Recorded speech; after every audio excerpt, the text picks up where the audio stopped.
독서인 요한 1서의 말씀을 새겨봅시다.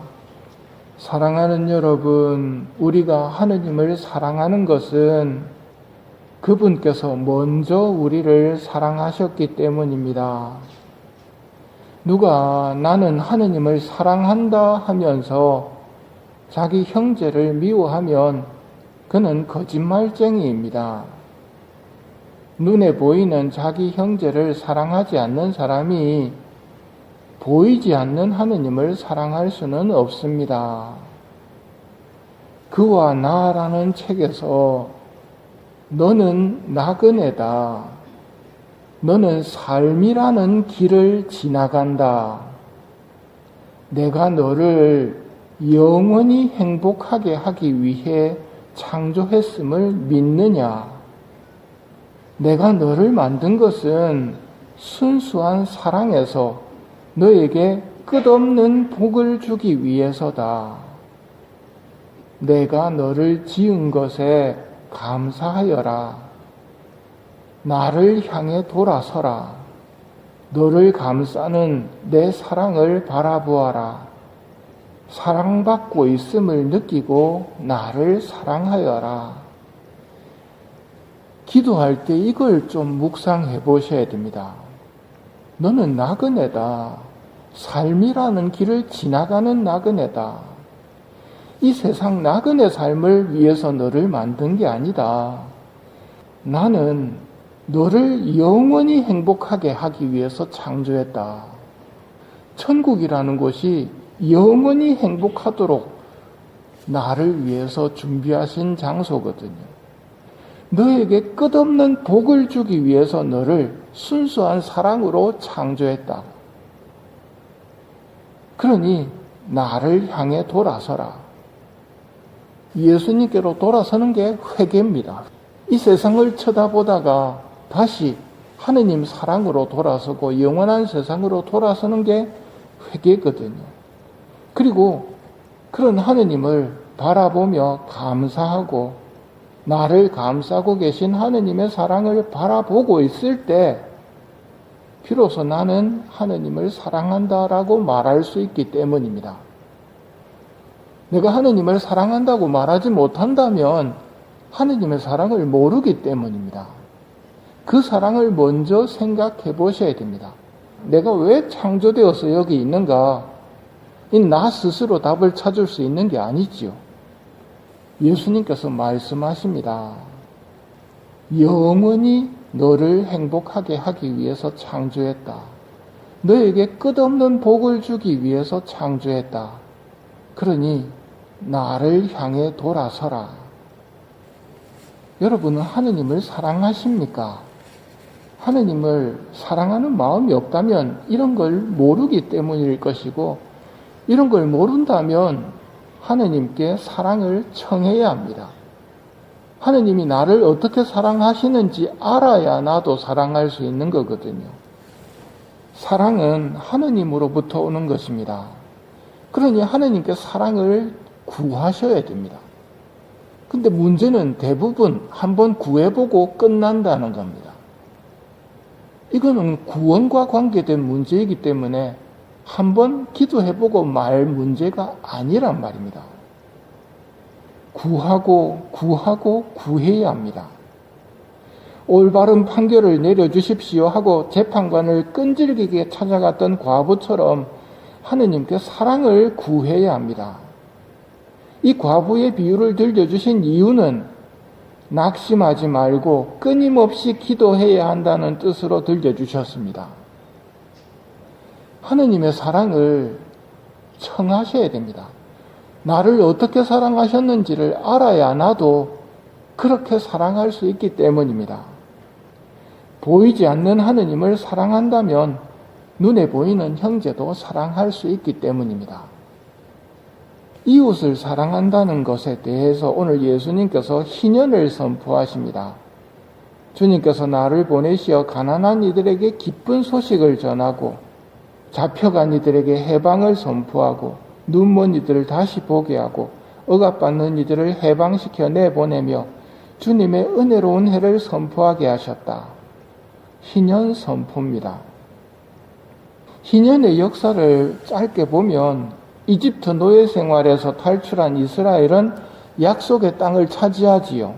약속의 땅을 차지할 때 지파별로 공평하게 나눕니다. 땅은 중요한 재산이었던 시절이었습니다.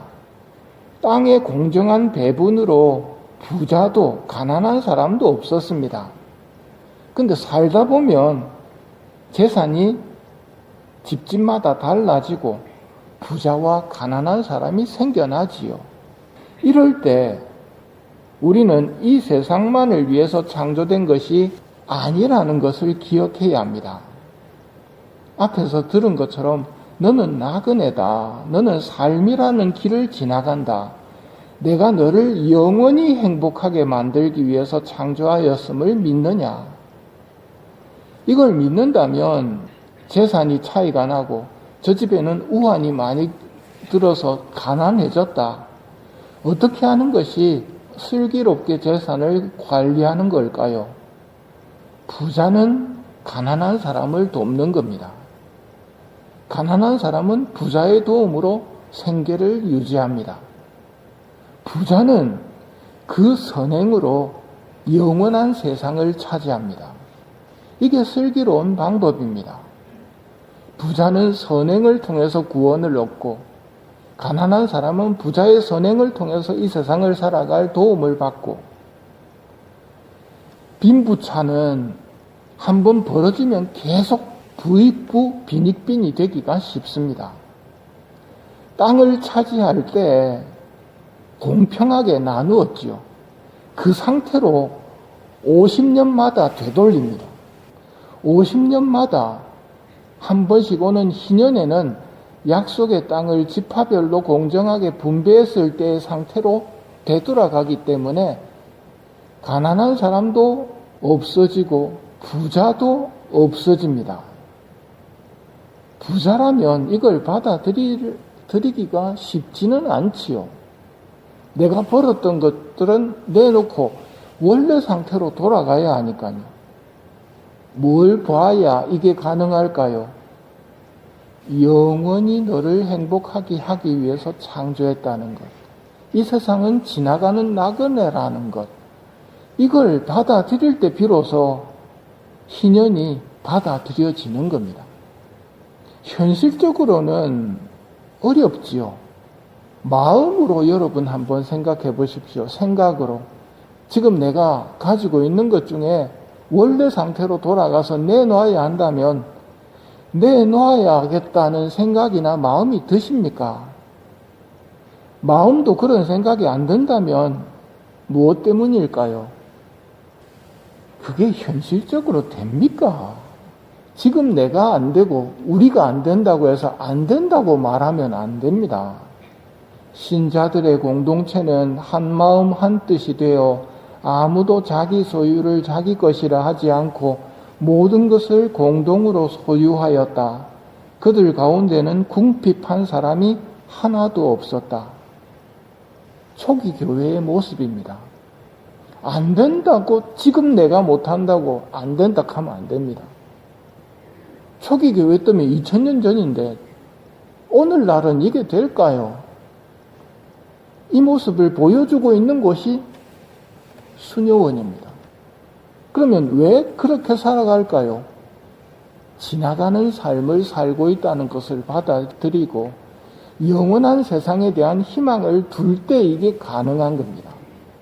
그렇지 않다면 내가 현세만을 쳐다보는 쪽이 강하다고 봐야 됩니다. 근데 나는 내 마음을 보니까 현세에 너무 얽매여 있는데 어떡합니까? 예수님을 믿고 따르는 일은 우리 힘만으로 안 되는 일입니다. 복음의 시작을 보십시오. 예수님께서 성령의 힘을 지니고 갈릴레아로 돌아가십니다.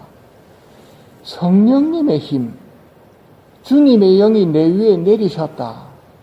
우리도 마찬가지입니다. 성령님의 힘을 받아야 합니다.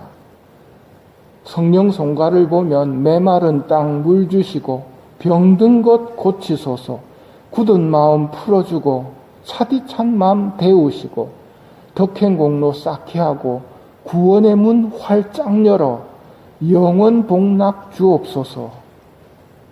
성령님의 도움을 청해야 합니다.